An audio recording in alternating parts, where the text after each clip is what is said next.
स्वागत है आपका हमारे YouTube चैनल सृजन आर्ट्स क्लासेस पर। आज हम पढ़ेंगे क्लास 12 का बोर्ड एग्ज़ाम के लिए ऑब्जेक्टिव क्वेश्चन हिस्ट्री का। तो दोस्तों, अगर आपको ये वीडियो अच्छा लगे तो प्लीज़ इसे लाइक, कमेंट एंड शेयर करें और ऐसे ही एजुकेशनल वीडियो पाने के लिए सब्सक्राइब करें हमारे चैनल सृजन आर्ट्स क्लासेस को। और हाँ दोस्तों, अपने दोस्तों के साथ इस वीडियो को ज़्यादा से ज़्यादा शेयर करें। तो चलिए दोस्तों, शुरू करते हैं आज का हमारा वीडियो। और जैसा कि आप देख रहे हैं, हमारा पहला प्रश्न है, हड़प्पा सभ्यता किस युग की सभ्यता है? तो इसका राइट आंसर हो जाएगा हड़प्पा सभ्यता कांस्य युगीन सभ्यता है। तो इसका राइट आंसर हो जाएगा बी, कांस्य युग की। हड़प्पा सभ्यता किस युग की सभ्यता है? तो इसका राइट आंसर हो जाएगा कांस्य युग की, आंसर बी। अगला प्रश्न है हमारा, हड़प्पा किस नदी के किनारे स्थित है? तो दोस्तों, हड़प्पा किस नदी के किनारे स्थित है? तो वो हड़प्पा सिंधु नदी के किनारे स्थित सभ्यता है। तो इसका राइट आंसर हो जाएगा ए, सिंधु नदी। हमारा जो तीसरा प्रश्न है वो है कि लोथल कहाँ स्थित है? तीसरा प्रश्न है हमारा, लोथल कहाँ स्थित है? तो इसका राइट आंसर आपको हो जाएगा लोथल आपको पंजाब में स्थित है। तो जैसा कि आप देख रहे हैं, पहला प्रश्न हमारा हो गया हड़प्पा सभ्यता किस युग की सभ्यता है? तो इसका राइट आंसर हो जाएगा कांस्य युग की, बी। दूसरा है हड़प्पा किस नदी के किनारे स्थित है? तो सिंधु नदी के किनारे। और तीसरा है लोथल कहाँ स्थित है? तो पंजाब में। बढ़ते हैं अपने अगले प्रश्न की ओर। हमारा जो चौथा प्रश्न है वो है दोस्तों कि मोहनजोदड़ो का उत्खनन किया था, मतलब मोहनजोदड़ो की खुदाई किसने की थी? तो इसका राइट आंसर आपको हो जाएगा आर डी बनर्जी, सी, आर डी बनर्जी। चौथा का आंसर हो गया। और पांचवा हमारा क्वेश्चन है, इंडिका के लेखक कौन है? तो इसका राइट आंसर आपको हो जाएगा बी, मेगास्थनीज। इंडिका के लेखक कौन है? तो मेगास्थनीज, बी।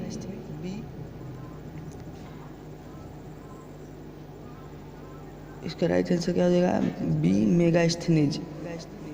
और छठवां हमारा प्रश्न है कि गुप्त वंश के किस शासक को भारत का नेपोलियन कहा जाता है? तो इसका राइट आंसर आपको क्या हो जाएगा? बी, समुद्रगुप्त को। समुद्रगुप्त को भारत का नेपोलियन कहा जाता है। गुप्त वंश के किस शासक को भारत का नेपोलियन कहा जाता है? तो इसका राइट आंसर हो जाएगा बी, समुद्रगुप्त को। अगला हमारा प्रश्न है दोस्तों, सातवां प्रश्न, प्राचीन भारत में धम्म की शुरुआत किसने की थी? तो सातवां प्रश्न का हमारा आंसर हो जाएगा प्राचीन काल में धम्म की शुरुआत किसने की? तो इसका राइट आंसर हो जाएगा सी, अशोक ने। बढ़ते हैं अपने अगले प्रश्न की ओर। जो हमारा आठवां प्रश्न है कि मनुस्मृति में कितने प्रकार के विवाह का उल्लेख किया गया है? आठवां प्रश्न है हमारा कि मनुस्मृति में कितने विवाह का उल्लेख किया गया है, कितने प्रकार के विवाह का उल्लेख किया गया है? तो इसका राइट आंसर हो जाएगा सी, 8 प्रकार के। इसका राइट आंसर क्या हो जाएगा? सी, 8 प्रकार के। बढ़ते अपने अगले प्रश्न की ओर। महाभारत का युद्ध कितने दिनों तक चला था? जो हमारा 9वां प्रश्न है कि महाभारत का युद्ध कितने दिनों तक चला था? तो इसका राइट आंसर आपको क्या हो जाएगा? इसका राइट आंसर हो जाएगा आपको डी, 18 दिनों तक। इसका राइट आंसर क्या हो जाएगा? डी, 18 दिनों तक। बढ़ते अपने अगले प्रश्न की ओर। हमारा 10वां प्रश्न है कि महाभारत में गंगा पुत्र के नाम से किसे जाना जाता है? तो गंगा पुत्र के नाम से महाभारत में किसे जाना जाता है? इसका राइट आंसर हो जाएगा आपको बी, भीष्म को। भीष्म को महाभारत में गंगा पुत्र के नाम से जाना जाता है। तो हमारा अगला प्रश्न है 11वां प्रश्न कि श्वेतांबर एवं दिगंबर का संबंध किस धर्म से है? तो इसका राइट आंसर हो जाएगा आपको डी, जैन धर्म से। श्वेतांबर एवं दिगंबर का संबंध किस धर्म से है? तो जैन धर्म से। हमारा 12वां प्रश्न है कि चौथी बौद्ध परिषद किस शासक के काल में हुई थी? चौथी बौद्ध परिषद किस शासक के काल में हुई थी?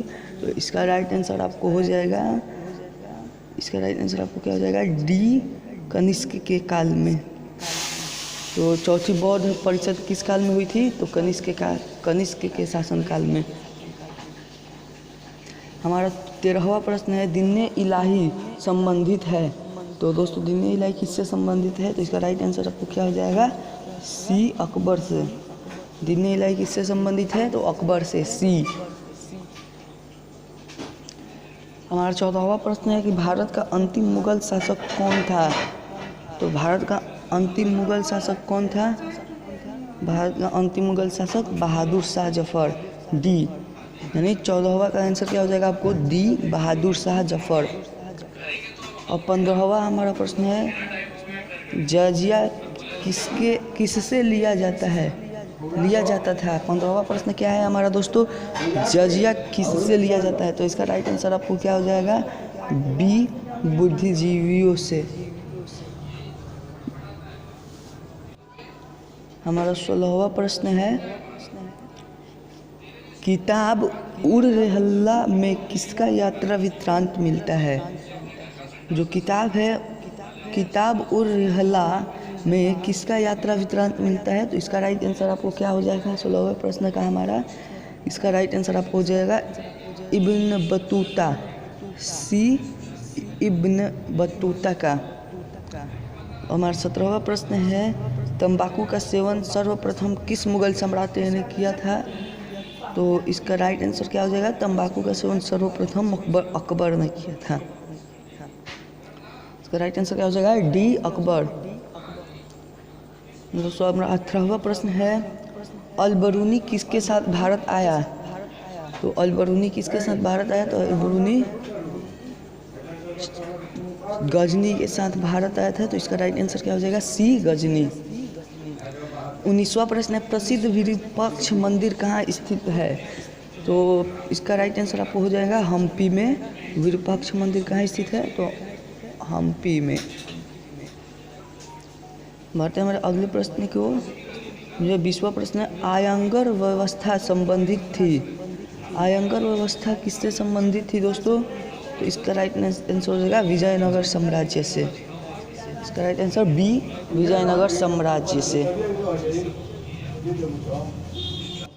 बढ़ते अपने 21वें प्रश्न की ओर। विजयनगर का महानतम शासक कौन था।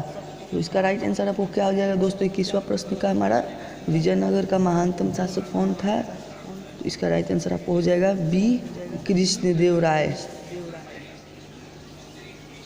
विजयनगर का महानतम शासक कौन था, तो कृष्णदेव राय। अगला हमारा प्रश्न है, कबीर शिष्य थे, मतलब कबीर किसके शिष्य थे। तो इसका राइट आंसर हो जाएगा आपको, कबीर रामानंद के शिष्य थे। तो इसका राइट आंसर हो जाएगा सी रामानंद। 23वां हमारा प्रश्न है कि उत्तर भारत में भक्ति आंदोलन का आरंभ किस संत ने किया था। तो इसका राइट आंसर आपको क्या हो जाएगा दोस्तों, उत्तर भारत में भक्ति आंदोलन का आरंभ किस संत ने किया था। तो इसका राइट आंसर हो जाएगा ए रामानंद। अब हमारा 24वां प्रश्न है दोस्तों, सर्वप्रथम विजयनगर की यात्रा पर आने वाला विदेशी यात्री कौन था। यहाँ पर आपको, यहाँ पे दोस्तों ये जो अपने वाला दिखाई दे रहा है, ये अपने नहीं होगा, यहाँ पर आपको होगा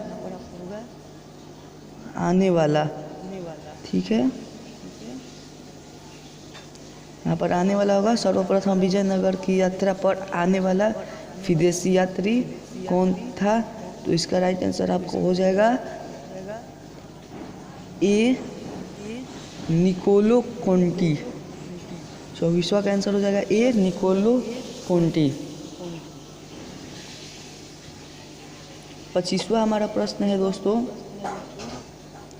कि बीजक में किसके उपदेश संग्रहित हैं। बीजक में किसके उपदेश संग्रहित है। तो इसका राइट आंसर हो जाएगा ए कबीर के। इसका राइट आंसर हो जाएगा ए कबीर के। बढ़ते हैं अपने 26वें प्रश्न की ओर। 26वां प्रश्न है हमारा, निजामुद्दीन औलिया किस सूफी सिलसिले से संबंधित है। निजामुद्दीन औलिया किस सूफी सिलसिले से संबंधित है। तो इसका राइट आंसर हो जाएगा आपको चिश्ती से। इसका राइट आंसर क्या हो जाएगा? चिश्ती से। बढ़ते अपने अगले प्रश्न की ओर, जो हमारा 27वां प्रश्न है। तहकीक-ए-हिंद, तहकीक-ए-हिंद में किसका यात्रा वृत्तांत लिखा है? तो इसका राइट आंसर आपको हो जाएगा ए अल-बरूनी की। तो राइट आंसर हो जाएगा ए अल-बरूनी की। बढ़ते अपने अगले प्रश्न की ओर, मेगास्थनीज कौन था? तो मेगास्थनीज कौन था? एक यात्री था। इसका राइट आंसर हो जाएगा आपको ए यात्री। इसका राइट आंसर क्या हो जाएगा? ए यात्री। बढ़ते अपने अगले प्रश्न की ओर, 29वां प्रश्न है हमारा कि बंगाल और बिहार में अस्थाई बंदोबस्त शुरू करने का श्रेय किसे दिया जाता है? 29वां प्रश्न हमारा है कि बंगाल और बिहार में अस्थाई बंदोबस्त शुरू करने का श्रेय किस अंग्रेज को दिया जाता है? तो इसका आंसर हो गया लॉर्ड कॉर्नवालिस को। 29 का आंसर हो जाएगा आपको ए लॉर्ड कॉर्नवालिस। 30वां हमारा प्रश्न है कि भारत आने वाले प्रथम यूरोपीय कौन थे? तो भारत आने वाले प्रथम यूरोपीय कौन थे? तो पुर्तगाली थे। तो इसका राइट आंसर हो जाएगा ए पुर्तगाली। बढ़ते अपने अगले प्रश्न की ओर, 31वां प्रश्न हमारा देखते हैं क्या है। 31वां प्रश्न है हमारा, कलकत्ता में सर्वोच्च न्यायालय की स्थापना कब की गई थी? तो इसका राइट आंसर आपको हो जाएगा 1774 में सी। कलकत्ता में सर्वोच्च न्यायालय की स्थापना कब हुई थी? तो 1774 ईस्वी में। बढ़ते अपने अगले प्रश्न की ओर, पुर्तगालियों ने गोवा पर कब अधिकार किया? 32वां प्रश्न है हमारा कि पुर्तगालियों ने गोवा पर कब अधिकार किया? तो इसका राइट आंसर हो जाएगा आपको सी 1510 में। राइट आंसर हो जाएगा सी 1510 में। अब हमारा अगला प्रश्न है कि संथाल विद्रोह कब हुआ? 33वां जो हमारा प्रश्न है कि संथाल विद्रोह कब हुआ? इसका राइट आंसर हो जाएगा आपको डी 1855 में। और हमारा 34वां प्रश्न है, दामिन इकोह क्या था? 34वां प्रश्न जो हमारा है कि दामिन इकोह क्या था? तो ये इसका आंसर हो जाएगा ए भूभाग था एक। बढ़ते अपने अगले प्रश्न को, 35वां प्रश्न देखते हैं। लखनऊ से 1857 का विद्रोह का नेतृत्व किसने किया? तो इसका राइट आंसर आपको क्या हो जाएगा दोस्तों? लखनऊ से किसने किया था 1857 के विद्रोह का नेतृत्व? तो इसका राइट आंसर हो जाएगा बेगम हजरत महल ने। राइट आंसर हो जाएगा बी बेगम हजरत महल ने। बढ़ते अपना अगले प्रश्न 36वें प्रश्न को, 1857 के विद्रोह के समय भारत का गवर्नर जनरल कौन था? 1857 के विद्रोह के समय भारत का गवर्नर जनरल कौन था? इसका राइट आंसर हो जाएगा आपको लॉर्ड कैनिंग, सी लॉर्ड कैनिंग। 37वां हमारा प्रश्न है कि व्यक्तिगत के सिद्धांत का संबंध था, व्यक्तिगत के सिद्धांत का संबंध था किससे? तो इसका राइट आंसर हो जाएगा आपको बी डलहौजी से, लॉर्ड डलहौजी से, बी। 38वां हमारा प्रश्न है, विक्टोरिया टर्मिनल किस शैली की इमारत है? 38वां प्रश्न है, विक्टोरिया टर्मिनल किस शैली की इमारत है? तो इसका राइट आंसर हो जाएगा आपको नवगॉथिक शैली, नवगॉथिक शैली की। इसका राइट आंसर हो जाएगा बी। बढ़ते अपना अगले प्रश्न की ओर, गेटवे ऑफ इंडिया का निर्माण कब हुआ था? 39वां हमारा प्रश्न है, गेटवे ऑफ इंडिया का निर्माण कब हुआ था? तो इसका राइट आंसर हो जाएगा बी 1911 में। अगला प्रश्न की ओर, 40वां प्रश्न हमारा, निम्नलिखित में से कौन सा एक आंदोलन दांडी मार्च से शुरू हुआ था? तो कौन सा आंदोलन दांडी मार्च से शुरू हुआ था? दोस्तों इसका राइट आंसर क्या हो जाएगा? 40वां प्रश्न का राइट आंसर आपको हो जाएगा बी सविनय अवज्ञा आंदोलन। दांडी यात्रा से कौन सा आंदोलन शुरू हुआ था? तो सविनय अवज्ञा आंदोलन। 41वां प्रश्न है, महात्मा गांधी ने पहला किसान आंदोलन कहाँ शुरू किया था? 41वां प्रश्न हमारा जो है, महात्मा गांधी ने पहला किसान आंदोलन कहाँ शुरू किया था? तो अपने बिहार के चंपारण जिले में। इसका राइट आंसर हो जाएगा बी चंपारण। 42वां प्रश्न है, असहयोग आंदोलन कब प्रारंभ हुआ था? असहयोग आंदोलन कब प्रारंभ हुआ था दोस्तों? तो असहयोग आंदोलन 1920 में प्रारंभ हुआ था। इसका राइट आंसर हो जाएगा बी 1920। 43वां हमारा प्रश्न है कि साइमन कमीशन भारत कब आया? 43वां हमारा जो प्रश्न है, भारत कब आया था साइमन कमीशन? तो इसका राइट आंसर हो जाएगा आपको बी 1928 में। 1919 के 44वां हमारा जो प्रश्न है कि 1919 के अधिनियम को कहा जाता है? तो 1919 के अधिनियम को क्या कहा जाता है? Rowlatt act. इसका राइट आंसर हो जाएगा ए रॉलेट एक्ट। और 45वां हमारा प्रश्न है, जालियांवाला बाग हत्याकांड कब हुआ था? तो इसका राइट आंसर हो जाएगा आपको 13 अप्रैल 1919 को, ए। 46वां हमारा जो प्रश्न है कि बंगाल के विभाजन की घोषणा कब हुई थी? तो इसका राइट आंसर आपको हो जाएगा 1905 में। तो इसका भी राइट आंसर हो जाएगा ए 1905। वर्तमान अगले प्रश्न की ओर। 47वां हमारा जो प्रश्न है, पाकिस्तान शब्द किसने दिया था? पाकिस्तान शब्द किसने दिया था? तो इसका राइट आंसर हो जाएगा मोहम्मद अली जिन्ना ने, ए। इसका राइट आंसर क्या हो जाएगा? ए मोहम्मद अली जिन्ना ने। 48वां हमारा प्रश्न है, भारतीय राष्ट्रीय कांग्रेस की पहली महिला अध्यक्ष कौन थी? तो इसका राइट आंसर आपको हो जाएगा एनी बेसेंट। इसका भी आंसर हो जाएगा ए एनी बेसेंट। 49वां हमारा जो प्रश्न है कि भारतीय संविधान कब लागू हुआ? तो इसका राइट आंसर आपको हो जाएगा 26 जनवरी